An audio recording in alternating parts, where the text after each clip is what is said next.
হাজিরিন, আমি কালামে পাক থেকে একটা আয়াত তেলাওয়াত করেছি। আল্লাহ পাক রব্বুল আলামিন বলেছেন, ইয়া আইয়ুহান নাস, সমস্ত মানুষদেরকে উদ্দেশ্য করে বলতেছেন।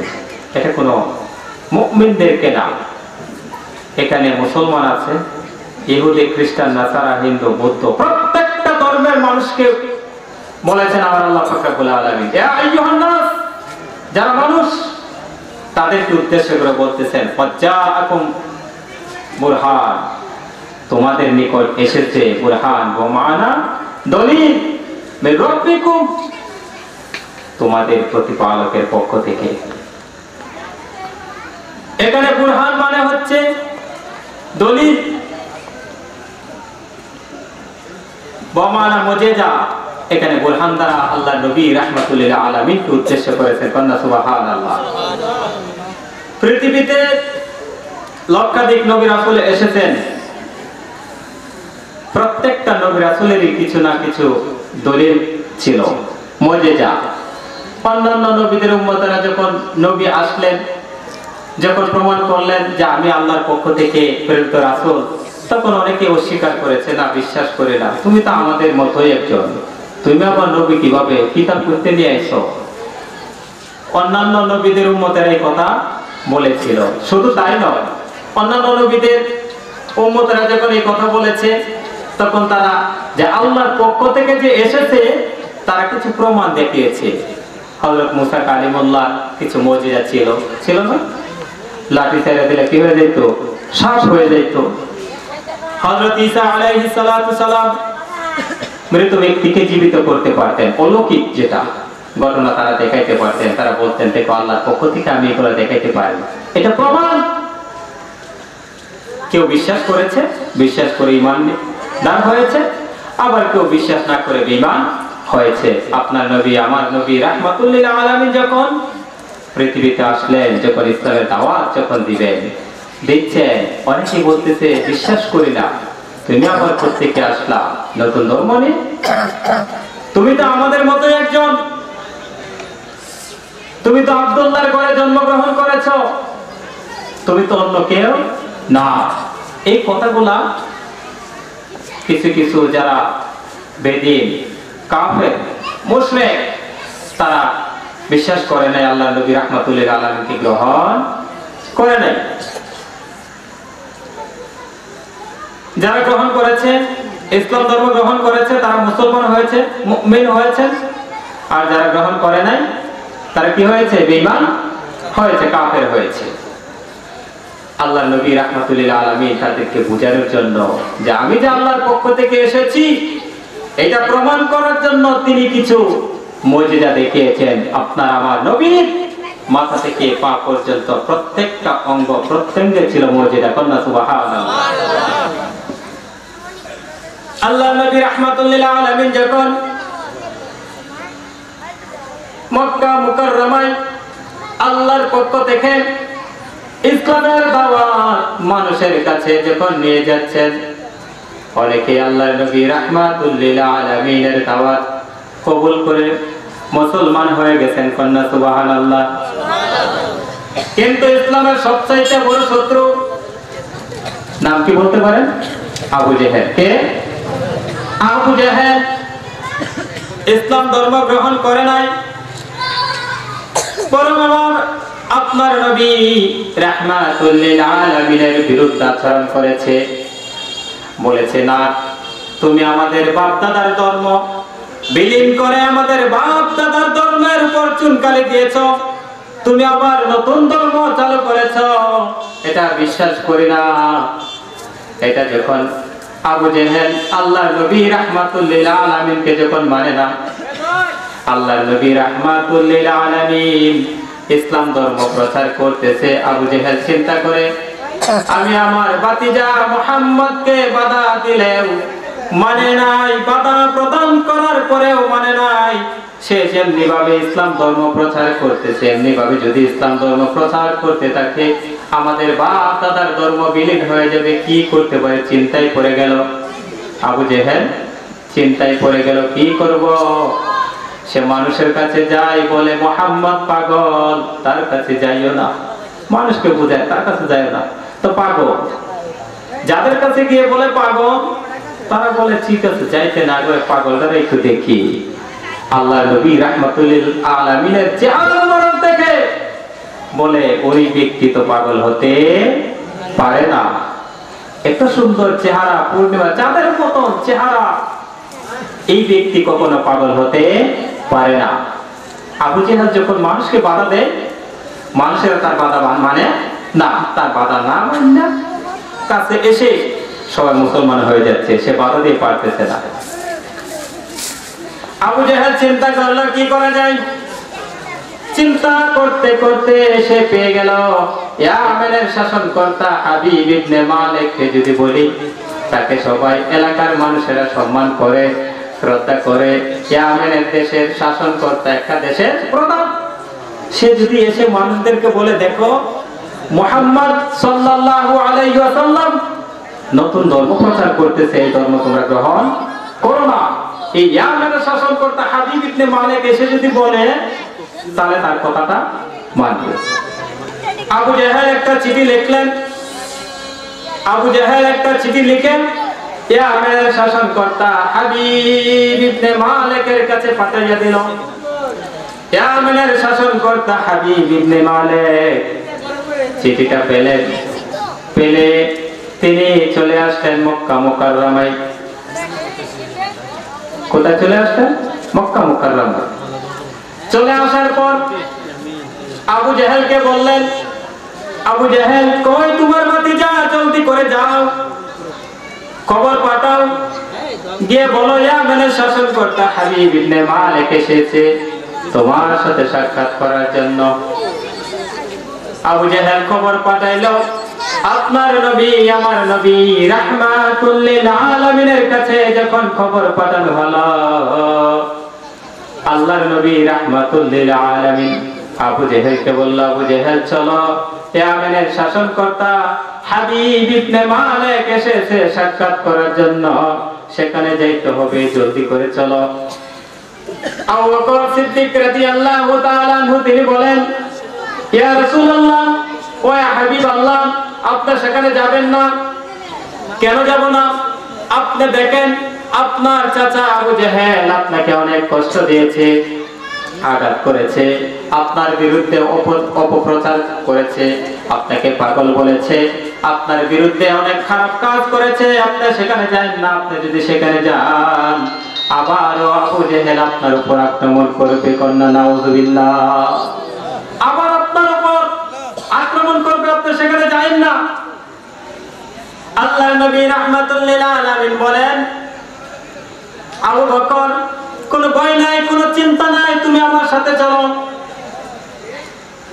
আল্লাহর নবী রাহমাতুল লিল আলামিন আবু বকর সিদ্দিক রাদিয়াল্লাহু তাআলা আনহুকে সাথে নিয়ে যখন আসতেছে, এই দিক দিয়ে আবু জেহেল ইয়ামেনের শাসনকর্তা, একটা দেশের প্রধান, তার জন্য সম্মানে স্বর্ণের একটা চেয়ার তৈরি করে রেখেছিলেন।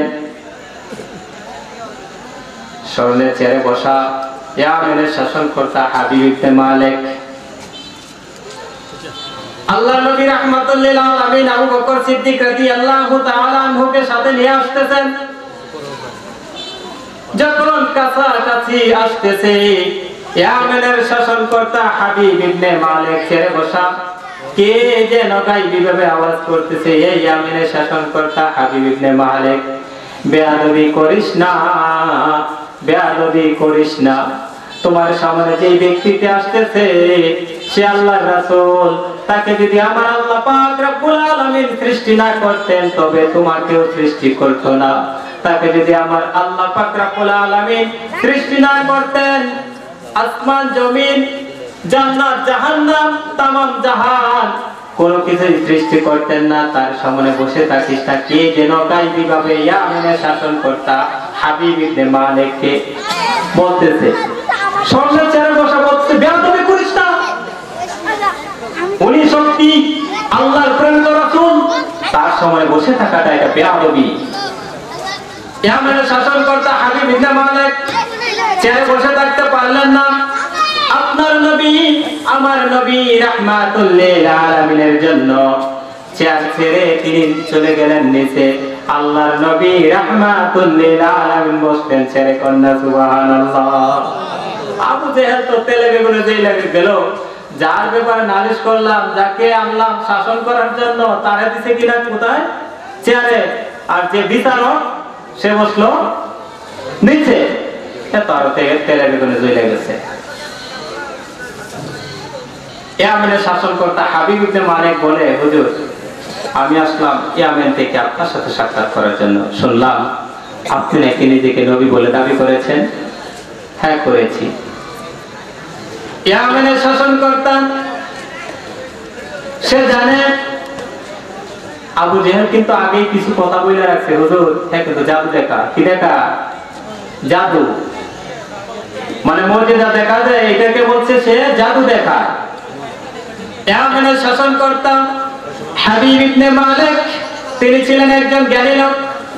আল্লাহর নবী রাহমাতুল লিল আলামিনকে বললেন, ইয়া রাসূলুল্লাহ ও ইয়া হাবিবাল্লাহ, আমি শুনলাম আপনি নাকি নিজেকে নবী বলে দাবি করেছেন। কেউ যদি নিজেকে নবী বলে দাবি করে তবে তার তো কিছু মুজিজা দেখাইতে হয়।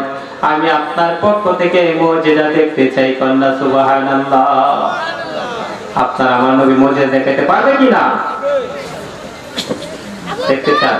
কোথায়, কোন জায়গায় দেখতে চান? ইয়ামেনের শাসনকর্তা হাবিব ইবনে মালিক জানে আকাশে কোনো কি চলে না, জাদু চলে না। পৃথিবীতে আপনি যত জাদু দেখাইতে পারেন, কিন্তু আসমানে কোনো জাদু চলে না। ওটা ছিল রাত্র, রাতের বেলায় আকাশে একটা উদীয়মান চাঁদ। ইয়ামেনের শাসনকর্তা হাবিব ইবনে মালিক বললেন, হুজুর আমি আপনার পক্ষ থেকে আকাশে যে কোনো মুজিজা দেখতে চাই। আল্লাহর নবী রাহমাতুল লিল আলামিন আকাশে উদীয়মান চাঁদ। আল্লাহর নবী রাহমাতুল লিল আলামিন চাঁদকে বললেন, চাঁদ তুমি দ্বিখণ্ডিত হয়ে যাও। কি বললেন? আঙ্গুল দিয়ে ইশারা করলেন। আঙ্গুল দিয়ে ইশারা করার সাথে সাথে চাঁদ দ্বিখণ্ডিত হইয়া দুইটা পাহাড়ের নিচ দিয়ে পড়ে গেছে আর থরথর করে কাঁপা শুরু করে দিল। আল্লাহর নবী রাহমাতুল লিল আলামিন বললেন, চাঁদ তোমাকে আদেশ করলাম দ্বিখণ্ডিত হইতে, তুমি দ্বিখণ্ডিত হইলা কিন্তু থরথর করে কাঁপো কেন? চাঁদ বলে, ইয়া রাসূলুল্লাহি ওয়া হাবিবাল্লাহ, আপনাকে যদি আল্লাহ পাক রব্বুল আলামিন সৃষ্টি না করতেন, আমি চাঁদ আমাকে সৃষ্টি করতেন না, আমি সৃষ্টি হইতাম না। আপনি আমাকে আদেশ করেছেন দ্বিখণ্ডিত হওয়ার জন্য, আমি কি আপনার আদেশের সাথে সাথে দ্বিখণ্ডিত হইতে পারলাম কিনা? আমি সেই ভয়ে থরথর করে কাঁপতেছি। কন্যা সুবহানাল্লাহ। চাঁদ দ্বিখণ্ডিত হইয়া আমার থরথর করে কাঁপে এই ভয়ে। আপনি আমাকে হুকুম করেছেন দ্বিখণ্ডিত হওয়ার জন্য, কিন্তু আমি আপনার আদেশের সাথে সাথে দ্বিখণ্ডিত হইতে পারলাম কিনা সেই ভয়ে থরথর করে কাঁপতেছি। ইয়ামেনের শাসনকর্তা হাবিব ইবনে মালিক বললেন, হুজুর আমি দেখেছি, আমি আর দেখতে চাই না। আপনার চাঁদকে আবার ইশারা করুন একত্রিত হওয়ার জন্য। আল্লাহর নবী রাহমাতুল লিল আলামিন চাঁদকে আবার বললেন, চাঁদ তুমি একত্রিত হয়ে যাও। দুই পাহাড় দিক দিয়ে যখন পড়ে গেছিল আবার চাঁদ একত্রিত হয়ে গেল। কন্যা সুবহানাল্লাহ। নীল আর্মস্ট্রং একজন বৈজ্ঞানিক, সর্বপ্রথম চাঁদের আকাশে গিয়েছে। একজন খ্রিস্টান লোক, কি একজন খ্রিস্টান লোক চাঁদের আকাশে গিয়ে সে দুনিয়াতে যখন থাকতো এটা শুনতো যে মুসলমানরা একটা কথা বলে, চাঁদ নাকি আল্লাহর নবী দ্বিখণ্ডিত করছে। কি করছে? দ্বিখণ্ডিত করছে আল্লাহর নবী। এটা কিভাবে সম্ভব? একজন ব্যক্তি দুনিয়া থেকে আঙ্গুল দিয়ে ইশারা করবে আর চাঁদ দ্বিখণ্ডিত হয়ে যাবে, এটা কখনো সম্ভব? অসম্ভব কথা। ওই বৈজ্ঞানিকরা, ইহুদি খ্রিস্টান নাসারারা এটা বিশ্বাস করতো না। নীল আর্মস্ট্রং ওই চাঁদের আকাশে যখন গেলেন, তিনি প্রথম গিয়েছিলেন। গিয়ে দেখে ওই যে চাঁদ দ্বিখণ্ডিত হয়েছে এটা প্রমাণ পেয়ে তিনি ওই চাঁদের আকাশ থেকে দুনিয়াতে এসে মুসলমান হয়ে গিয়েছিলেন। কন্যা সুবহানাল্লাহ। এখন বলতেছেন, ইয়া রাসূলুল্লাহ, ইয়া হাবিবাল্লাহ, আমি দেখেছি আপনার পক্ষ থেকে আমি আর কোনো মুজিজা দেখতে চাই না। আপনি আল্লাহর নবী, বিশ্বাস হয়ে গেছেন। আল্লাহর নবী রাহমাতুল লিল আলামিন বললেন, এই আমাদের শাসনকর্তা হাবিব ইবনে মালিক, শুনে নাও এখন তোমার মনের আর্জিটুকু। তুমি যখন বাড়ি থেকে বের হয়েছিলে তখন মনে মনে একটা নিয়ত করেছিলে, যেটা এখনো বলো নাই। শুনে নাও তোমার সেই মনের আরজুটুকু কন্যা, একবার সুবহানাল্লাহ।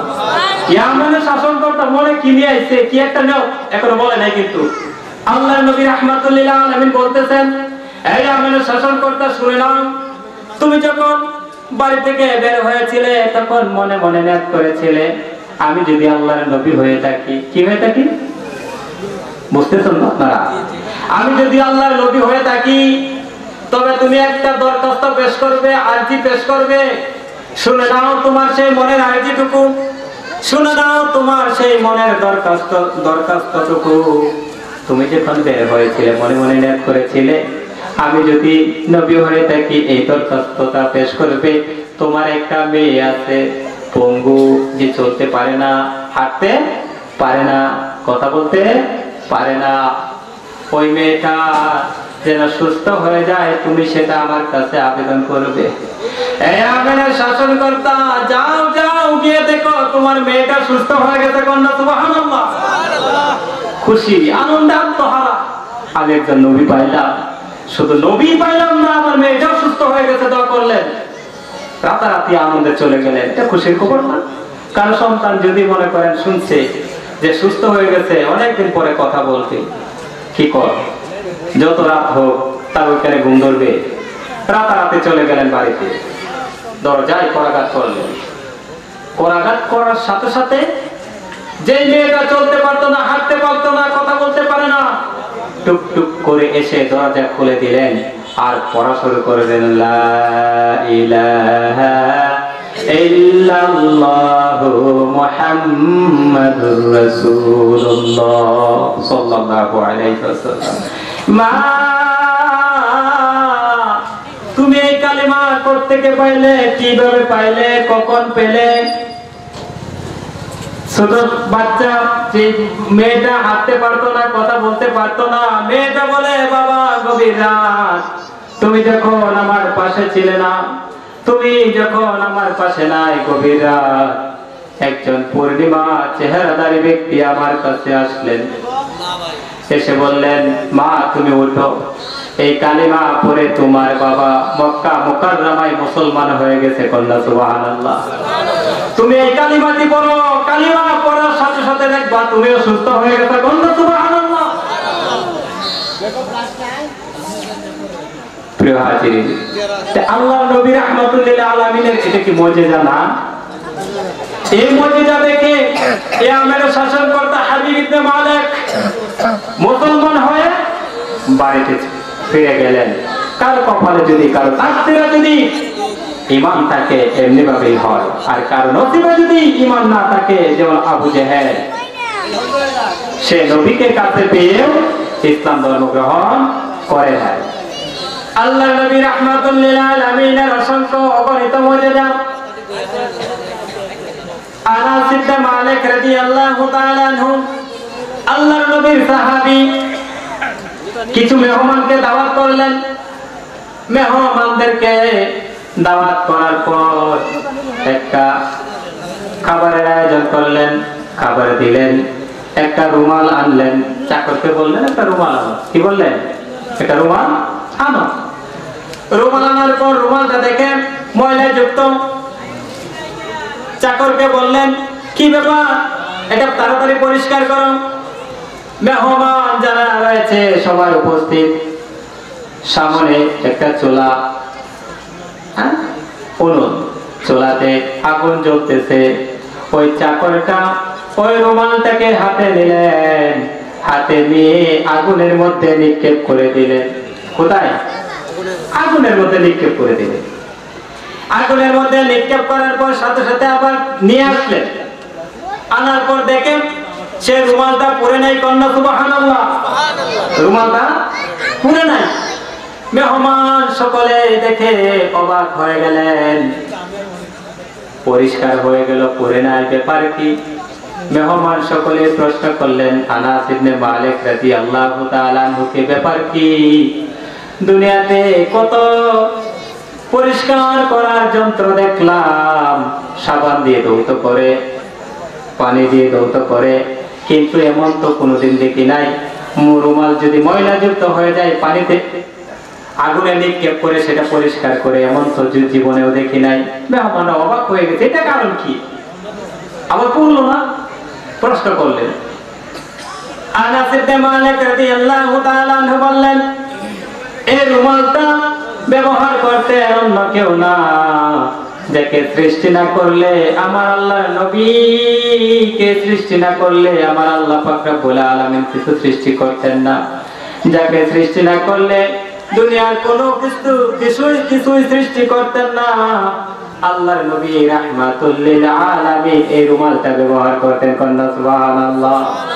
আমি জানি যে এই রুমালটা আল্লাহর নবী রাহমাতুল লিল আলামিন ব্যবহার করেছেন। এই রুমালটাকে দুনিয়ার আগুন কেন আখিরাতের আগুনে স্পর্শ করবে না? কন্যা সুবহানাল্লাহ। এই ছিল নবীজির মুজিজা। এই ছিল কি নবীজির মুজিজা। নবীজির মাথা থেকে পা পর্যন্ত অসংখ্য অগণিত মুজিজা ছিল। কন্যা সুবহানাল্লাহ। সেজন্য আল্লাহ পাক রব্বুল আলামিন বলেন, ইয়া আইয়ুহান নাস ক্বাদ জাআকুম বুরহানুম মির রাব্বিকুম। আপনার উম্মতদেরকে আমি তোমাদের মতোই একজন মানুষ। এটা নবীর মুখ দিয়ে শোভা পায়, বাট আপনার আমার মুখ দিয়ে শোভা পায় না। সাহাবারা কি জানতেন না? লাস্তু কাআহাদিন মিনকুম। সাহাবারা এই আয়াত আল্লাহ নবী রাহমাতুল লিল আলামিন যখন বললেন আমি তোমাদের কারো মতো নই, সাহাবারা কখনো এই প্রশ্ন করেন নাই। তারা কি তাফসীর কি পড়েন নাই? তারা কি ওই আয়াত কি জানতেন না? তখন বলতেন, হুজুর এই কথা আপনি বলেন কেন? কোরআনে তো আছে, আপনি বলছেন আপনি আমাদের মতন, আবার বলেন আপনি আমাদের মতন না। বিষয়টা এমন না, নবী আপনার আমার কারো মতো না, নবী নবীর মতো। কন্যা সুবহানাল্লাহ। একটু দরুদ করি, আল্লাহুম্মা সাল্লি আলা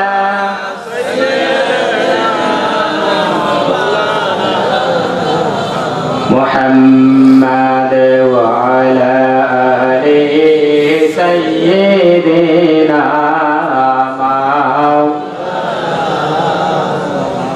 আজকে আমরা যারা আজকের এই মাহফিলে আসতে পারলাম, নিঃসন্দেহে আমরা আল্লাহর নৈকট্যশীল বান্দাদের অন্তর্ভুক্ত। কন্যা সুবহানাল্লাহ। কেন? আল্লাহ পাক রব্বুল আলামিন বলেছেন, ফাশকুরুনি আযকুরুকুম ফাশকুরুলি ওয়া লা তাকফুরুন। আল্লাহ পাক রব্বুল আলামিন বলেছেন কি? ফাশকুরুনি আযকুরুকুম। আমাকে স্মরণ করো, আমি তোমাদেরকে স্মরণ করব। কন্যা সুবহানাল্লাহ। আজকের এই মাহফিলে আমরা যারা আসলাম কার স্মরণে? আল্লাহ এবং তার রাসূলের স্মরণে। ঠিক আছে? ঠিক। রাসূলকে স্মরণ করা মানে হচ্ছে আল্লাহকে স্মরণ করা। আর আল্লাহকে স্মরণ কোন ব্যক্তি যদি করে, নিঃসন্দেহে আল্লাহ পাক রব্বুল আলামিন আপনাকে স্মরণ করবেন। কন্যা সুবহানাল্লাহ। আল্লাহ পাক রব্বুল আলামিন হাদিসে কুদসিতে বলেন, দেখেন আমরা যারা মাহফিলে আসলাম কত ভাগ্যবান। এখনো যারা এদিক সেদিক ঘোরাফেরা করতেছেন, হয়তো ভাবতেছেন না প্রধান বক্তা এখনো উঠে নাই, যে আমরা এখনই যাবো কেন। দেখেন ওই অপেক্ষা হয়তো করতেছেন, হঠাৎ করে দেখবেন আপনি বিছানায় শুয়ে আছেন, ঘুম ধরছে, ঠিক আছে না? ঘুমিয়ে পড়বেন। এখানে আসার সুযোগ নাও হতে পারে। আপনারা এখনো যারা আসেন না, জলদি করে এসে পড়ুন। আল্লাহ পাক রব্বুল আলামিন হাদিসে কুদসিতে আল্লাহ নবী রাহমাতুল লিল আলামিন বলেন, আল্লাহ পাক রব্বুল আলামিন বলতেছেন, কোন ব্যক্তি যদি আমাকে পাওয়ার জন্য আধা হাত, কয় হাত? হাত এগিয়ে যায়, আমি তাকে রিসিভ করার জন্য, গ্রহণ করার জন্য এক হাত এগিয়ে যাই। কন্যা সুবহানাল্লাহ। আল্লাহ পাক রব্বুল আলামিন তিনি বলেন, কোন বান্দা যদি আমাকে পাওয়ার জন্য এক হাত এগিয়ে যায়, কয় হাত? এক হাত, আমি আল্লাহ পাক রব্বুল আলামিন ওই বান্দাকে রিসিভ করার জন্য, গ্রহণ করার জন্য দুই হাত এগিয়ে যাই। কন্যা সুবহানাল্লাহ। আমার আল্লাহ পাক রব্বুল আলামিন বলেন, কোন বান্দা যদি আমাকে পাওয়ার জন্য হেঁটে হেঁটে যায়, কিভাবে? হেঁটে হেঁটে যায় আমাকে পাওয়ার জন্য, আমি আল্লাহ পাক রব্বুল আলামিন ওই বান্দাকে রিসিভ করার জন্য, ওই বান্দাকে গ্রহণ করার জন্য দৌড়ে দৌড়ে যাই। কন্যা সুবহানাল্লাহ। আমরা যারা আজকে এই মাহফিলে আসলাম আল্লাহর স্মরণে, নিঃসন্দেহে আল্লাহ পাক রব্বুল আলামিন বলেছেন, ফাযকুরুনি আযকুরুকুম। আমাকে স্মরণ করো, আমিও তোমাদেরকে স্মরণ করব। আল্লাহ পাক রব্বুল আলামিন নিঃসন্দেহে আপনাকে আমাকে স্মরণ করতেছেন। কন্যা সুবহানাল্লাহ। কোন ব্যক্তি যদি আল্লাহকে যেমনি ভাবে স্মরণ করো, আল্লাহ পাক রব্বুল আলামিন তাকে স্মরণ করবেন। কয়েকটা উদাহরণ দেই, আপনার কি খারাপ লাগতেছে? আপনাদের ভালো লাগতেছে? কয়েকটা উদাহরণ দেই। এখনো যারা আসেন নাই জলদি করে এসে বলুন, এখানে মাশাআল্লাহ অনেক লোক হয়ে গেছে, ঠিক না? এখনো যারা আসেন নাই আপনাদেরকে অনুরোধ করব জলদি করে আজকে রহমতপূর্ণ বরকতপূর্ণ বেহেশতের বাগানে চলে আসুন। প্রিয় হাজিরিন, কয়েকটা উদাহরণ দিলে বুঝবেন। বোকারা নগরের এক ব্যক্তি, ইহুদি খ্রিস্টান ছিল, রমজান মাস রোজা রাখেন। কি রাখে না? ইহুদি খ্রিস্টানের রোজা রাখে, অগ্নি উপাসক যারা রোজা রাখে। আমরা যারা মুসলমান আমরা তো রোজা রাখি। ওই বোকারা নগরের ওই অগ্নি উপাসক রমজান মাস ছোট সন্তানকে নিয়ে গেলেন বাজারে। কোথায় নিয়ে গেলেন? বাজারে। বাজারে যখন নিয়ে গেলেন, ছোট বাচ্চা বাপের সাথে সাথে থাকলে একটা কাজ করে, যেটা আমরাও ছোটবেলা করতাম, বাপের সাথে গেলে বলতাম, আব্বা ওই সদাই নাকি কইতে বলে রে মজা, এই মজা দেও, এটা দেও। ওই অগ্নি উপাসক ছোট বাচ্চাকে যখন নিয়ে গেলেন, এই ছোট বাচ্চা বলতে এটা দেও, এটা দেও, এটা দেও, দিলেন। দেওয়ার পর সাথে সাথে এটা খাওয়া শুরু করে দিছে। কি করলো? খাওয়া শুরু করে দিছে। ওই অগ্নি উপাসক বলতেছে, বন্ধ করো, তুমি খাওয়া। তুমি কি জানো না এটা রমজান মাস? এই রমজান মাসে দিনের বেলায় খাওয়া ঠিক না। আর তাছাড়া এটা রমজান মাস, মুসলমানের মাস, রোজাকে সম্মান করো, খেয়ে না।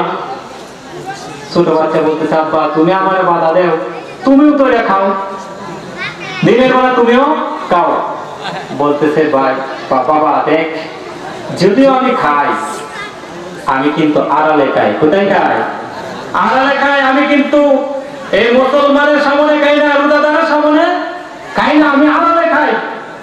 আমি রমজান মাসকে সম্মান করি, আমি রোজাদারদেরকে সম্মান করি, আমি কিন্তু তাদের সামনে খাই না। ছেলে মানতেছে না, দিছে একটা ভোট। ওই ব্যক্তি কিছুদিন পর যখন দুনিয়া থেকে বিদায় হয়ে গেলেন, বিদায় হয়ে যাওয়ার পর এক ব্যক্তি, বুজুর্গ এক ব্যক্তি স্বপ্নে দেখলেন।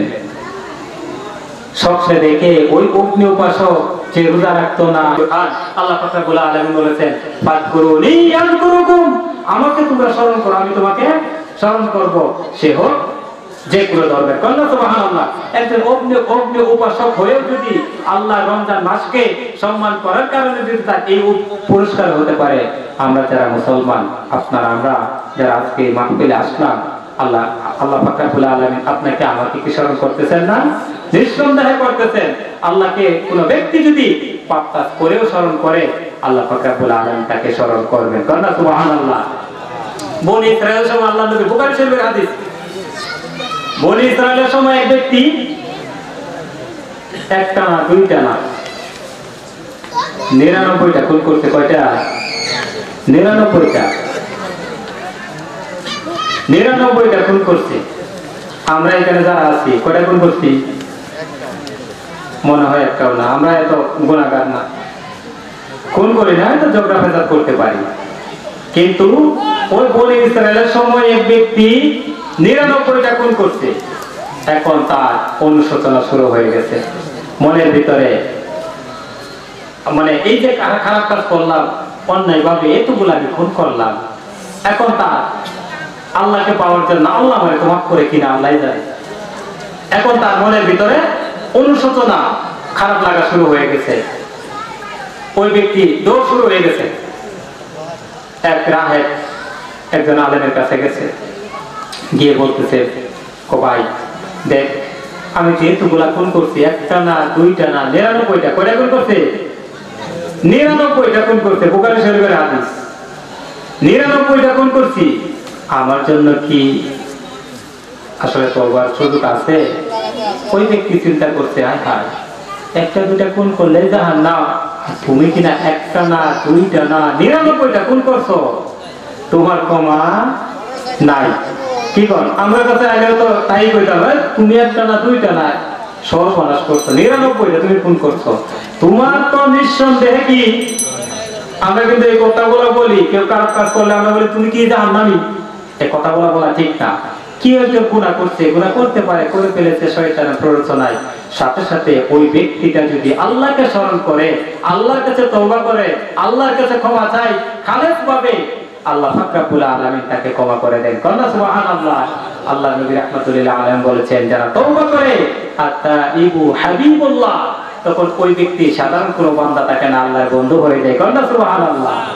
সেজন্য কোন ব্যক্তির সাথে সাথে গুনাহ করতে তাকে আমরা কি বলবো না, জাহান্নামী, এই কথা আমরা কখনো বলবো না। প্রয়োজনে এই কথাটা বলতে পারি, তুমি কাজটা খারাপ করেছো, আল্লাহর কাছে তওবা করো, আল্লাহ পাক রব্বুল আলামিন ক্ষমা করে দিবেন। কারণ আল্লাহ পাক রব্বুল আলামিন কোরআনে বলেছেন, লা তাকনাতু মির রাহমাতিল্লাহ ইন্নাল্লাহা ইয়াগফিরু যুনুবা।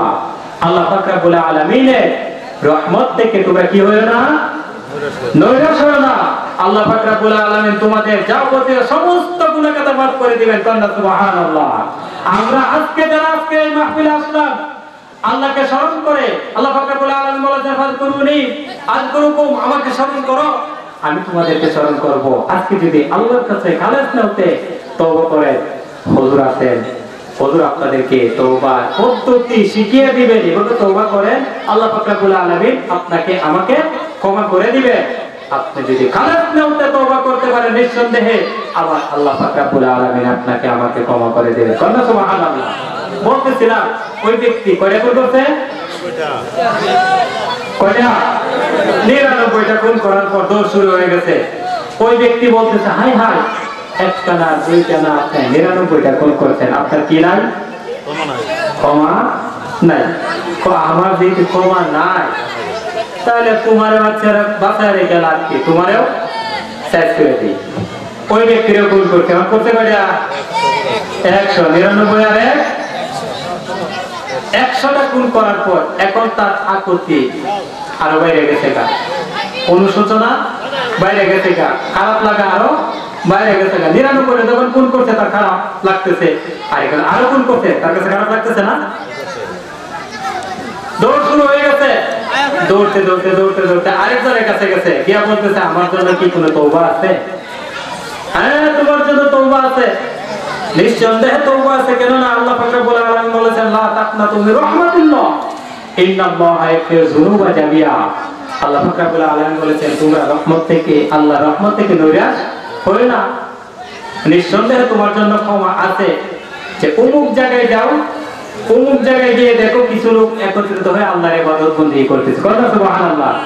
যেখানে তওবা কিভাবে করতে হয় আল্লাহর কাছে তওবা শিখিয়ে দিবে। তুমি যদি আল্লাহর কাছে তওবা করতে পারো, তাহলে তোমাকে আল্লাহ পাক রব্বুল আলামিন ক্ষমা করে দিবেন। এই কথা বলতে দিলে তার দৌড় শুরু হয়ে গেছে। প্রতিমধ্যেই আজরাইল আলাইহিস সালাতু সালাম উপস্থিত। দাঁড়াও, কই যাও, তোমার আর কি নাই, হায়া নাই, তওবার জন্য দৌড়ছ, এখন আর সুযোগ নাই, গ্রেফতার। আজরাইল আলাইহিস সালাতু সালাম তার জান কবজ করে নিলেন। সে আর কি করতে পারছে না, তওবা করতে পারে নাই। এখন আল্লাহর পক্ষ থেকে দুই দল আইছে, এক দল আইছে রহমতের, আরেক দল আইছে গজবের। গজবের ফেরেশতা করতেছে জাহান্নামে যাইব, রহমতের ফেরেশতা আইছে জান্নাতে যাইব। রহমতের ফেরেশতা বলতেছে যে জান্নাতি হবে এই জন্য হয়, কারণ হ্যাঁ তো তওবার জন্য বের হইছে নাকি, যদি 100টা খুন করতে, কিন্তু তার নিয়ত ছিল কি, তওবা করবে। ও যদি তার হায়াত থাকতো তাহলে তওবা করতো, কি করতো, তওবা করতো, মাফ করে দিত। সুতরাং এক ক্ষমাপ্রাপ্ত, তাকে জান্নাত দেওয়া হোক। কথা সুবহানাল্লাহ। আর গজবের ফেরেশতা কইতেছে, ঠিক আছে বুঝলাম, সে বাড়ি থেকে বের হইছে তওবার জন্য, কিন্তু তওবা তো আর করে নাই। সুতরাং তওবা যেহেতু করে নাই, সে কোথায় যাবে? জাহান্নামে। এই যে দুই দলের মধ্যে ঝগড়া, একদল জান্নাতি আরেক দল জাহান্নামী। আল্লাহর পক্ষ থেকে আরেকজন ফেরেশতাকে পাঠাইলেন বিচারক হিসেবে, যেহেতু দ্বন্দ্ব মীমাংসাটা করতেই হবে। যখন আসলো, এসে বলতে, ঝগড়া বন্ধ করো, ও জান্নাতে যাবে না জাহান্নামে যাবে, এর ফয়সালা করতেছি। কি রাস্তা মাপো, যে দিক দিয়ে কম এই ফয়সালা, যে দিক দিয়ে কি রাস্তা কম এই দিক দিয়ে ফয়সালা। যদি বেশি গিয়ে থাকে, সামনের রাস্তা যদি কম থাকে, আর এই দিকে যদি বেশি থাকে, কম জান্নাতি। আর এই দিকে যদি কম থাকে, এদিকে বেশি থাকে, তাহলে জাহান্নামী। মাইকা আসলে মূলত গেছিল কি কম, গেছে কম, সামনে দিক দিয়ে বেশি ছিল। কেননা আল্লাহ পাক রব্বুল আলামিন বলেছেন ফাযকুরুনি আযকুরুকুম, আমাকে স্মরণ করো আমি তোমাকে স্মরণ করব। কারণ ওই ব্যক্তি তো যদিও 100টা খুন করছে, কিন্তু স্মরণ করছে কারে? আল্লাহর কাছে তওবা করার জন্য তো বের হয়েছে। পিছনের যে অল্প ছিল এটাকে বলছে বড় হয়ে যাও, সামনে বেশি ছিল রাস্তা বলছে সংক্ষেপ হয়ে যাও। মাইকা থেকে গেছে বেশি, কন্যা সুবহানাল্লাহ। আল্লাহ পাক রব্বুল আলামিন ওই ব্যক্তিকে জান্নাত দিয়ে দিলেন, রহমতের ফেরেশতা তাকে জান্নাতে নিয়ে গেলেন, কন্যা সুবহানাল্লাহ। আজকে আমরা যারা এই মাহফিলে আসলাম, আমরা যদিও কোনো ব্যক্তি যদি গুনাহগার থাকি, হুজুর আছেন দূর থেকে, কুমিল্লা থেকে একজন হুজুর আসতেছেন, আর বিভিন্ন প্রধান বক্তা আছেন, সভাপতি সাহেব আছেন, ওনারা তওবা শিখিয়ে দিবেন কিভাবে তওবা করতে হবে। এই পদ্ধতি শিখানোর পর আপনি যদি আর আমি যদি তওবা করি, নিঃসন্দেহে আল্লাহ পাক রব্বুল আলামিন আপনাকে আমাকে ক্ষমা করে দিবেন, কন্যা সুবহানাল্লাহ। আমরা যারা মাহফিলে আসলাম, আমরা যেন আল্লাহর কাছে ক্ষমা প্রাপ্ত হতে পারি। আল্লাহ পাক রব্বুল আলামিন আপনাকে আমাকে জান্নাতি মেহমান বানাইয়া যেন বাড়িতে ফেরান, সকলে বলুন আমিন। প্রিয় হাজিরিন, আমি আমার আলোচনা এখানে শেষ করলাম। আপনারা সকলে আমার জন্য খাস করে দোয়া করবেন, আমি আপনাদের জন্য খাস করে দোয়া করব। আসসালামু আলাইকুম ওয়া রাহমাতুল্লাহি ওয়া বারাকাতুহু।